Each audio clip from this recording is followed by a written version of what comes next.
Hi, folks. Welcome to another day of the virtual classroom with your friend and host, Prof.ZAK of Easy Coaching.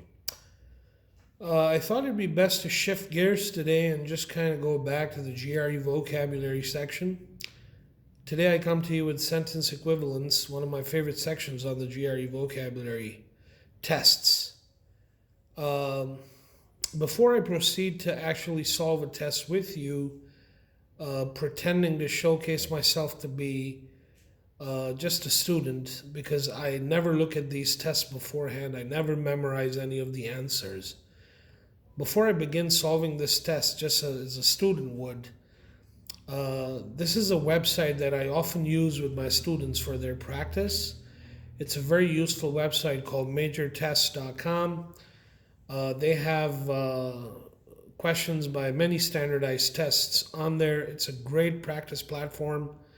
I use it with students all the time. Having said that, I'm going to try and solve these questions as quickly as possible, but also keep in mind that the GRE has no pass or fail. In fact, the GRE simply has a scale, like a scoring scale, and the max percentile score on that scale is 170, both on the quantitative and the verbal each. So if I was to attempt the GRE test as a student and just insert my name on the computer where I was taking the test, I would get a 130 just for doing that much if I left the rest of the test blank. So between the 130 and the 170, you can kind of figure out how close the correctional scale or the measuring scale or the testing scale actually is. So there's 10 questions I'm going to attempt in front of you today. And if I get, for example, all 10 questions wrong, that does not mean that I suck at this or I'm a horrible teacher. That simply means that out of the 20 possible answers, because there's like 10 questions with 6 choices each. So out of 60 choices, I was unable to guess 40 correct answers by getting 20 wrong. That just means that I need to brush up my vocabulary a little bit more. If I was to get, for example, let's say 1 out of 2 answers correct out of the 10 possible answers, that means that out of the 20 possible correct answers, I would get 10 correct answers, which just means that, I did, and I performed in the 50th percentile in this particular section of the test. Keep in mind, once again, there is no pass or fail on the test. You have to understand the concept and the methodology behind the test, and the context within which I teach the students to attempt this. The whole name of the game is to get better at your vocabulary. And that just comes through practice, practice, practice. Even I myself, being an instructor for the standardized test, can help the students get better at the methodology, the concept, the tips, and the techniques. But I may myself not know all the words in the English language. So this is actually this is real. This is very courageous. This is brave to do this live. And I openly on air challenge all my competitors in Pakistan out there that help students prepare for the GRE test to attempt something similar. This is an open challenge to all the bigwigs out in the market, in the commercial market, to attempt something similar, to take a live test, an unseen test without knowing the answers beforehand, like I'm doing here, and then show if they're worth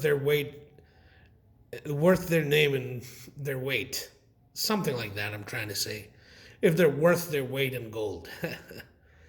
So the merit of a good teacher is not necessarily how many answers you get correct.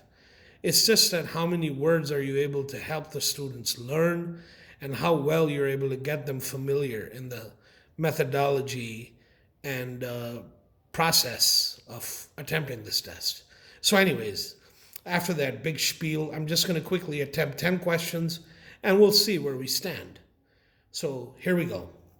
The first question is, the prize competition was blank as a showcase for new technology, but instead the competition was marred by disqualifications and disputes.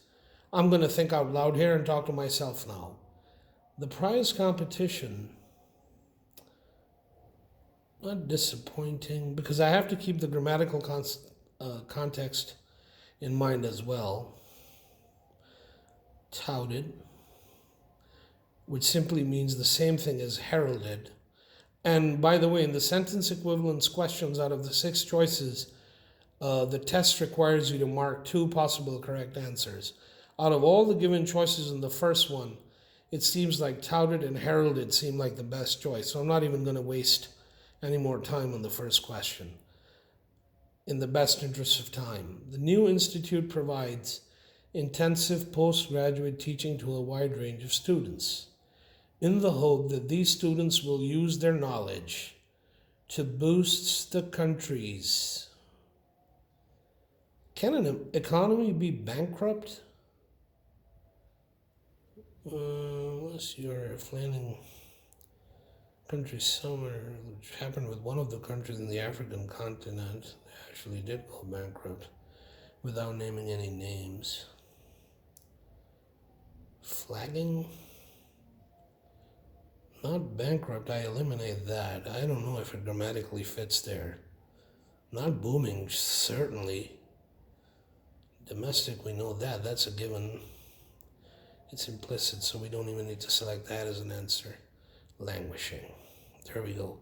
So with the process of elimination, which is always a student's best friend, I come up with languishing and flagging as my 2 possible best answers. All right. 3. Like other metaphors, the book of nature has 2 facets. It is blank, but if taken literally, it may mislead. Prosaic just means it's full of prose. Iconoclastic means it just beats down some big icons or major symbols. That would be self-contradictory. Poetic, wouldn't pick that. Insightful, that's choice number 1. What is the meaning of the word heuristic? Something you're able to learn on your own. And if you take that to be literal, it may mislead you. So A and D for 3. Keep going, Prof.ZAK. The increasing interactivity emerging in the latest computer systems means that the traditional view of the computer as a what? Gleaner? Did it make the information stand out? Transformer? Maybe. We have to think of this in the traditional view, not in the terms of computer jargon. Producer? Repository? Processor? Maybe. Yes. The rest, this is a layman's term. It's just too obvious. That just doesn't fit the bill. The other are all just pure computer jargon. Let's leave them. Turing's life exerts a powerful and blank effect on writers.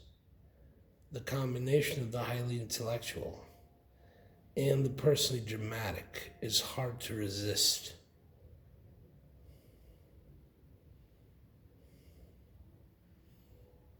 That word is pervasive, not persuasive. Perennial just means everlasting. Unmitigated. Something that's not contested. Not abiding. Well, maybe abiding. Long-lasting. Abiding. Pervasive. Corrupting.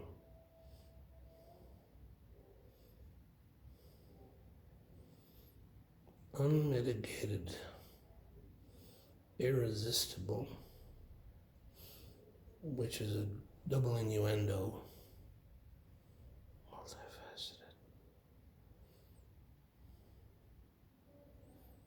unmitigated, and abiding. Well, we're going to regret not picking D, but let's see what the outcome of that is. It's just too obvious. Keep in mind, this is the GRE test.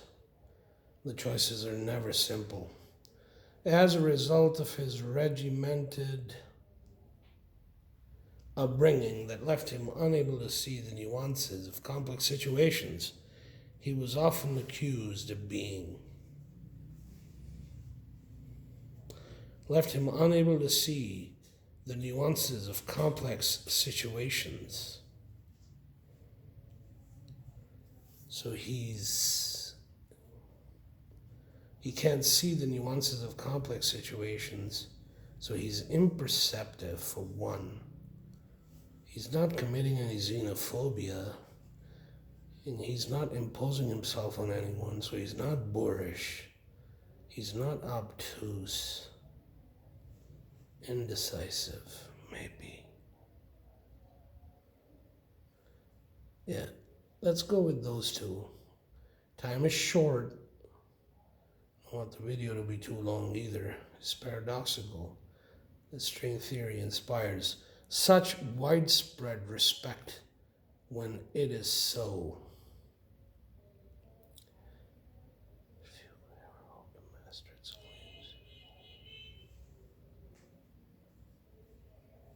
Intractable. Couldn't mislead you. When it is so arcane, mysterious, only a few would be able to understand it. Obscure.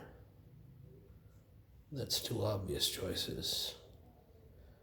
Those with a reputation for.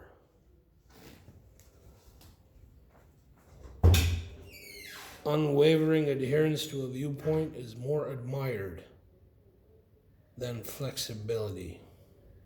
So they can't stick to one point of view, so they're fickle. And they are capricious. They're always changing their position. The courtiers of the time had to be.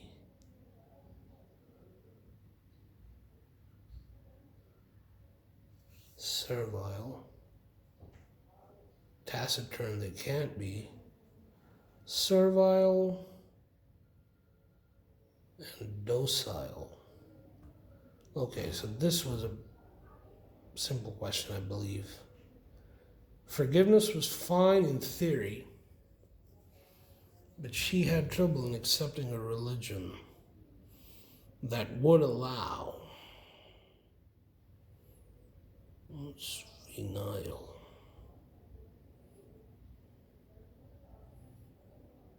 Punishment that can be forgiven.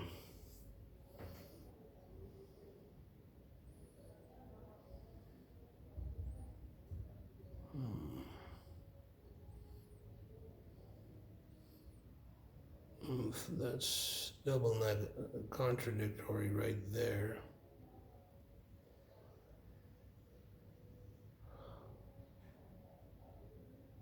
Blatant.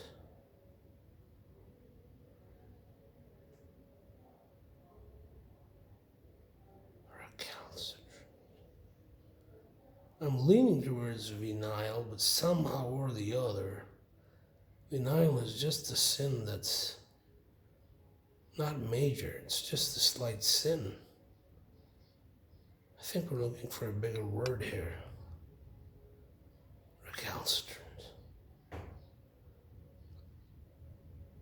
By the technique of elimination, I'm left with F.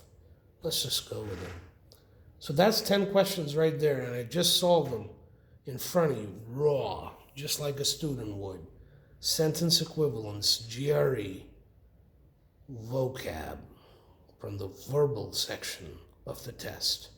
Submit the answers. Here goes, Prof. Let's see what you're made of. Here we go. 2,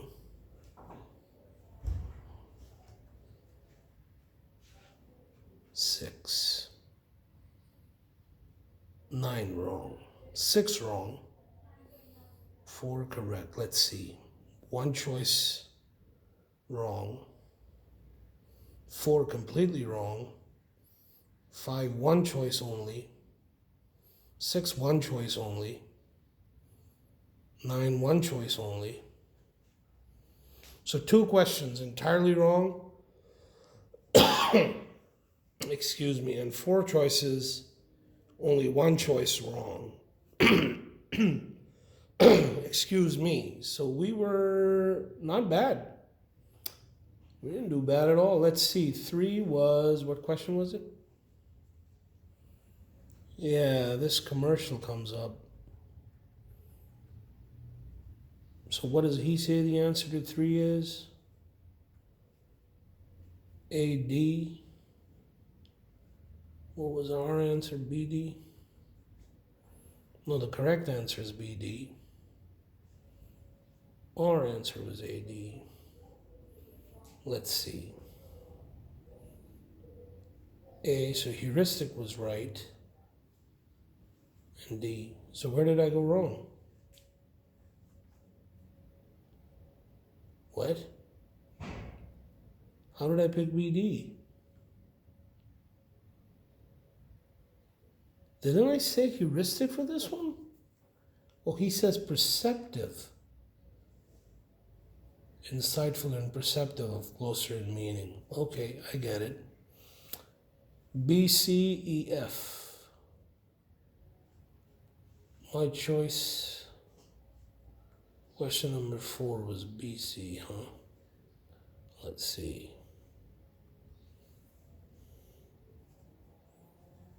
Transformer and processor. E and F. Repository and cache. Well, what do you know? Pure computer jargon is what that guy was looking for. Oops. Okay, wrong thinking there. Repositories and caches. Traditionally, how many people know that computers perform that function? Come on. Okay. AE and AC, 5. Let's see where we went wrong here. Abiding was right. AE and AC. C, perennial? I have doubts about that one.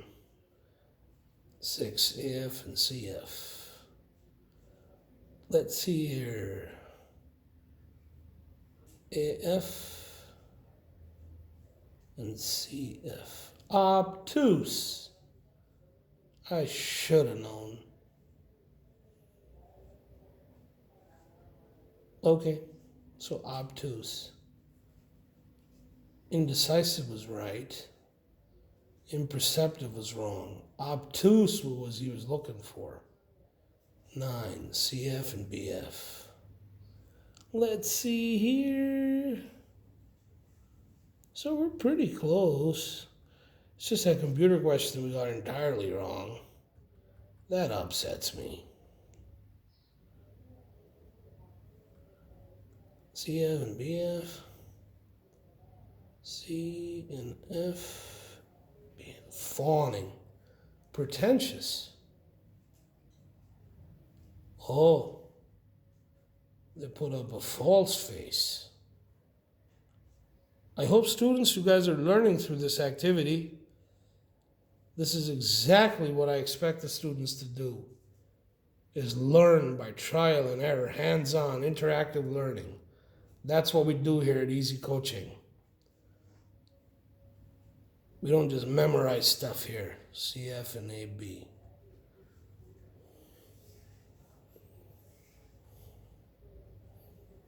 CF A-B.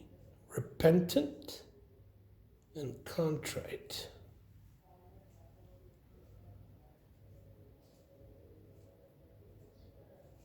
Wow, she's a tough cookie. Okay, well, if anybody needs the explanations to these questions, I can always email. My email ID is eecoaching@gmail.com. As always, if you like what you saw, like, subscribe, and share. And also, we're open to comments. Once again, this is Prof.ZAK. Stay blessed, stay happy, stay safe. This is GRE, verbal section, sentence equivalents for the verbal section of the test. Some vocab coming your way.